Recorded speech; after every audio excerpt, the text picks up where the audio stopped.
આજે છે 26મી ફેબ્રુઆરી અને આજે છે આપણા અમદાવાદનો જન્મદિવસ।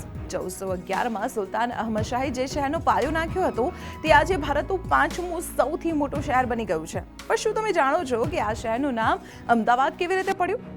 અમદાવાદનો ઇતિહાસ 11મી સદીથી શરૂ થાય છે, જ્યારે તે આશાવલ તરીકે ઓળખાતું હતું। સોલંકી રાજા કરણદેવે ભીલ રાજાને હરાવી અહીં કર્ણાવતી નગરી વસાવી, જે આજે મણિનગર તરીકે ઓળખાય છે। ત્યારબાદ 1411માં સુલતાન અહમદ શાહે પોતાની રાજધાની અહીં ખસેડી અને પોતાના નામ પરથી શહેરનું નામ રાખ્યું અહમદાબાદ। એક રસપ્રદ દંતકથા પણ જોડાયેલી છે। કહેવાય છે કે જ્યારે બાદશાહ નદી કિનારે ટહેલતા હતા ત્યારે તેમણે એક બહાદુર સસલાને કૂતરાનો પીછો કરતું જોયું।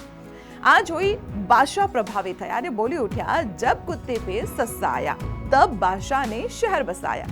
આ બહાદુરીના પ્રતીક રૂપે અહીં શહેરની સ્થાપના થઈ। મોગલ કાળમાં શાહજહાએ અહીં ઘણો સમય વિતાવ્યો અને મોતી શાહી મહેલ બનાવ્યો। અંગ્રેજ શાસન દરમિયાન ધમધમતા કાપડ ઉદ્યોગને કારણે આ શહેર માન્ચેસ્ટર ઓફ ધ ઈસ્ટ તરીકે ઓળખાયું।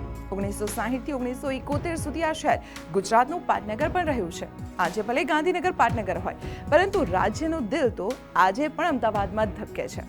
60 લાખથી વધુ વસ્તી ધરાવતું આપણું અમદાવાદ આજે 615 વર્ષનું થયું છે। તો કમેન્ટમાં લખો હેપી બર્થડે અમદાવાદ, અને તમારો મનપસંદ વિસ્તાર આ શહેરનો કયો છે તે પણ કોમેન્ટમાં જણાવજો। અને આવી જ રસપ્રદ વાતો જાણવા માટે જોડાયેલા રહો સંદેશ ડિજિટલ સાથે।